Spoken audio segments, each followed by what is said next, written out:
Shalom à tous, que la grâce de Dieu soit votre partage et que la vie abondante en Jésus-Christ vous comble en cette journée.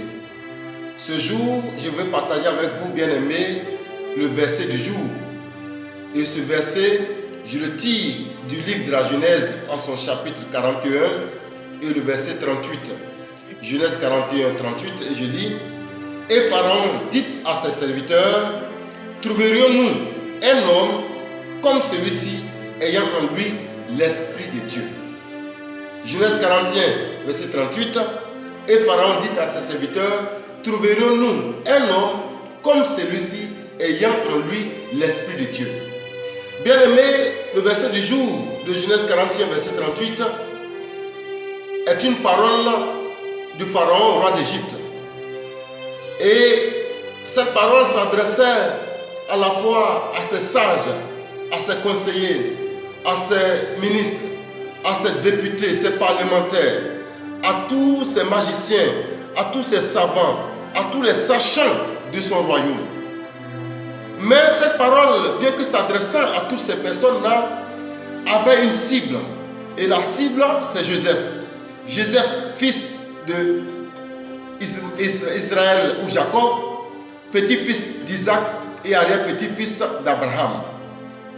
Alors, Pharaon, le contexte indique clairement que Pharaon était tourmenté, il était troublé, il était agité par un songe qu'il a eu. Et après avoir rassemblé tout son parterre de savants, d'intellectuels et de conseillers, il n'a pu trouver une solution. Il n'a pu avoir une réponse. Il n'a pu être soulagé. Et alors son échanson, qui était un ex-prisonnier, lui a révélé que pendant qu'il était en prison, il a aussi été confronté à une telle situation. Et un certain jeune hébreu, en l'occurrence Joseph, l'a aidé par l'explication de son songe et les choses sont bien passées pour lui. Alors Pharaon a demandé donc qu'on fasse venir Joseph. Et c'est en ce moment que Joseph, étant arrivé devant Pharaon, Pharaon lui a dit: Ah, il paraît que tu expliques les songes. Mais la première parole qui va sortir de la bouche de Joseph, il dit ceci au verset 16 de Genèse 41: Ce n'est pas moi, c'est Dieu qui donne une réponse favorable. Et il dit alors à Pharaon: Ce n'est pas moi, mais c'est Dieu qui donnera à Pharaon une réponse favorable. Déjà à l'entame de son propos, Joseph présente Dieu. Il ne se présente pas comme un homme ouin. Il ne se présente pas comme un super-héros dans la foi. Il ne se présente pas comme quelqu'un qui a en lui l'Esprit de Dieu. Il ne se présente pas comme quelqu'un qui a des qualificatifs spirituels. Mais il présente Dieu comme la solution à tout. Il présente Dieu comme celui qui est capable de donner une réponse favorable à Pharaon. Alors, dans ces échanges entre Joseph et Pharaon, Joseph va prononcer 5 fois le nom de Dieu et à la suite, Pharaon donc va prononcer 2 fois le nom de Dieu. Et c'est là qu'au verset 38, il dit ceci: Trouverons-nous un homme comme celui-ci ayant en lui l'Esprit de Dieu? Ayant en lui l'Esprit de Dieu. Je tiens à préciser que Joseph n'a pas dit à Pharaon qu'il avait l'Esprit de Dieu en lui. Mais c'est certainement l'acte qu'il a posé, la démarche qu'il a menée, l'attitude qu'il a eue face à Pharaon, face au problème que Pharaon a posé. Pharaon lui-même a déduit qu'un tel homme, il a forcément en lui l'Esprit de Dieu. Alléluia. Qu'un tel homme, il a forcément en lui un esprit qui est supérieur à l'esprit de tous ceux qui sont avec moi. Ce que je voudrais faire ressortir, bien aimé, à travers Genèse 41, verset 38, c'est que dans toute situation de crise, dans toute situation de trouble, dans toute situation d'agitation, Dieu suscite toujours un Joseph auprès des gouvernants. Dieu suscite toujours un Joseph auprès des décideurs. Dieu suscite toujours un Joseph auprès des institutions. Et aujourd'hui, dans notre cas, il est important que chacun d'entre nous puisse prier pour que Dieu le qualifie comme un Joseph auprès des gouvernants de nos nations, ou alors que Dieu, à travers sa prière, puisse susciter des Joseph pour pouvoir faire face à la crise que le monde connaît en ce moment. Mais nous observons que lorsque Joseph est arrivé devant Pharaon, il ne s'est pas présenté en donneur de leçons. il s'est plutôt présenté en donneur de réponse. Joseph ne s'est pas présenté en quelqu'un qui est venu incriminer Pharaon, mais il est plutôt venu par ses propos soulager Pharaon. Il n'est pas venu pour faire voir à Pharaon ses problèmes ou les problèmes de l'heure, mais derrière les problèmes que le songe de Pharaon pouvait soulever, Joseph est venu apporter des solutions à Pharaon à travers son explication. Je voudrais dire une chose, bien aimée. Nous sommes dans un temps où il y a beaucoup de spéculations. Nous sommes dans une période où il y a beaucoup de choses qui se disent.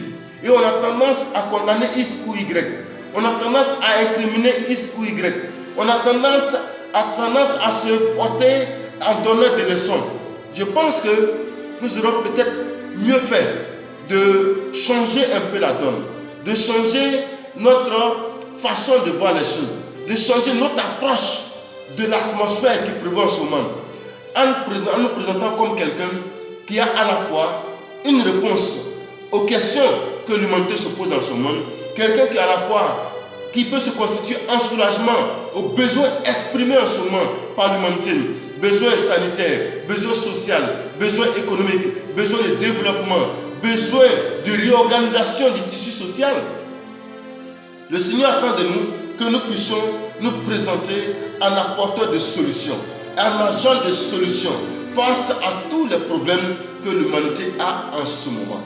Bien-aimés, je voudrais que nous puissions retenir que Genèse 41, verset 38, Pharaon, en s'interrogeant, trouverons-nous un homme comme celui-ci ayant en lui l'Esprit de Dieu, était en train de faire un aveu pour dire qu'il n'y a que Dieu seul qui est capable de résoudre tout ce qui est au-delà des hommes, tout ce qui peut perturber les hommes, tout ce qui peut tourmenter la vie humaine, tout ce qui peut agiter une âme.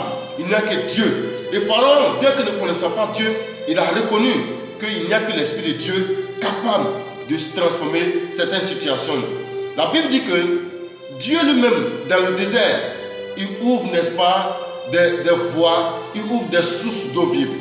Et il dit aussi que lui, l'Éternel, du fumier, il retire le pauvre. De la poussière, il retire l'indigent et il les place à la table des rois.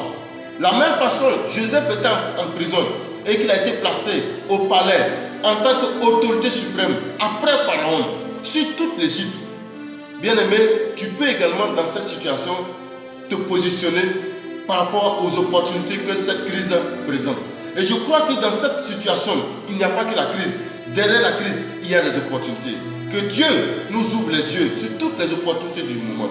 Que Dieu nous donne la capacité de réagir favorablement face à nos gouvernants, afin que tout ce que nous allons proposer puisse, n'est-ce pas, les amener à dire qu'il n'y a que Dieu seul, l'Éternel Dieu, Jéhovah, qui est capable de résoudre cette crise. Que Dieu nous bénisse. Shalom chez vous. Prenez soin de vous et prenez soin des autres. Shalom.